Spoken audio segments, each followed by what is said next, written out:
Rhetoric is the art of persuasion, and why you would want to use it when you're writing academic essays is because the primary function of the genre is to persuade. We get the bulk of our ideas about rhetoric from Aristotle's book called On Rhetoric, which he actually wrote in order to address how to be a stronger orator, since much of their culture was centered on making speeches. So a lot of the rhetoric that comes down from him is focused on speeches. However, there's a certain branch of rhetoric for oration that he mentions called deliberative rhetoric. Deliberative rhetoric is applicable to the kind of writing that you'll do in a college level course in a number of disciplines, because it deals with addressing the appeals as they might be received in the future. So once people have mulled them over a little bit and gave them some consideration, and that's a great function when you're writing something down. Aristotle believed that even if an orator wasn't intending to use rhetoric, that rhetoric exists in the nature of language and communication anyway. So he wrote his book, for one reason he wrote his book, is because he wants people to empower themselves through a consciousness and a recognition of when they're using the rhetorical appeals and how they're using them. Once you can develop that kind of sensibility, you're really empowering your communication.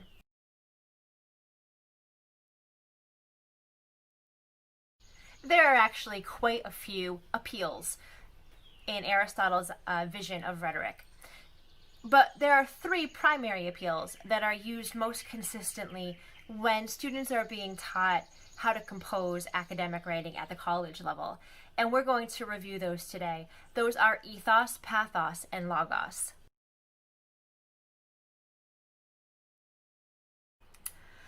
Ethos is the primary appeal that drives the academic genres in a general sense, because ethos is related to ethics.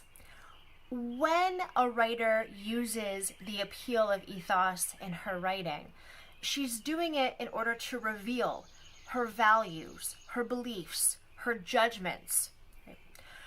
How you can know when a writer, even yourself, is using ethos is you want to look for moments in the text when the writer reveals her belief system, her values, her sense of good and bad or right and wrong. An ethical judgment is being made.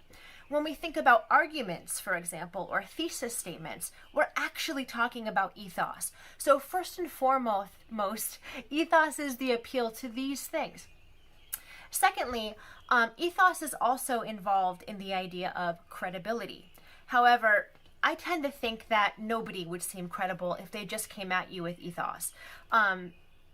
Credibility is earned actually through a balancing of the appeals, all of the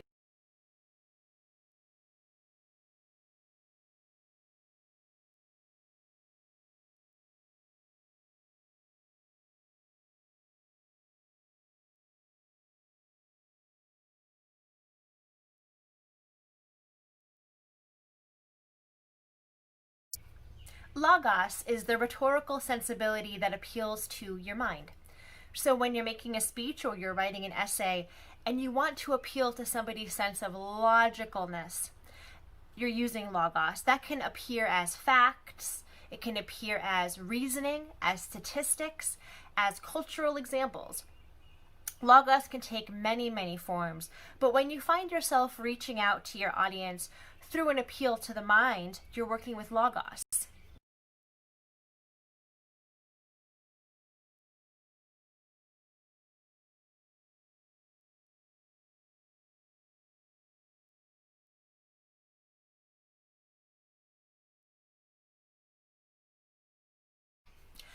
Pathos is the appeal to the heart.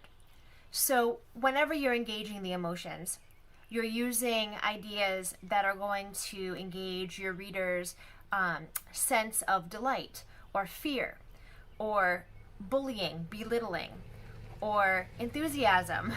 Anything that gets a reaction on an emotional level from your reader is related to pathos.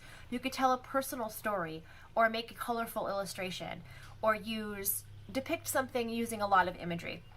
There are many, many ways to bring pathos to your writing. Tone can be a great example of pathos in general. If your tone is personable or conversational or satirical or even sarcastic. Pathos is anything that's going to engage the heart of your reader.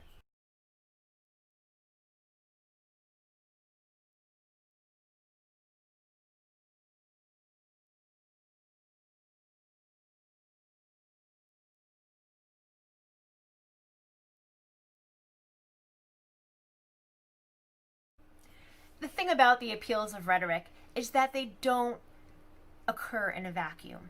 So while you can isolate each appeal and say, this data obviously is related to logos, there's often in a paragraph going to be a lot of other markers of other appeals. So logos is sometimes combined with ethos and pathos in order to make a paragraph and a point very strong. I think that combination of marrying together the appeals is the best way to bring credibility to your piece. Personally, as a reader, I never feel like an author is credible if she's just coming at me with her ethos, or logos, or pathos. I have to have a balance of all of them to feel as if a piece is actually credible. I hope you do too. When you have an awareness of how rhetoric works, and when you can start to recognize when writers or speakers are using it, you can begin to understand how you're using it in your own writing. Whether or not you want ethos, pathos, and logos to appear in your writing, it's going to be there. So just be aware of when it's there, and how once you do that, you can manipulate it, and you can really understand it and use it to advantage to make the greatest essay that you've ever written. Rhetorical sensibility is key to being a good writer.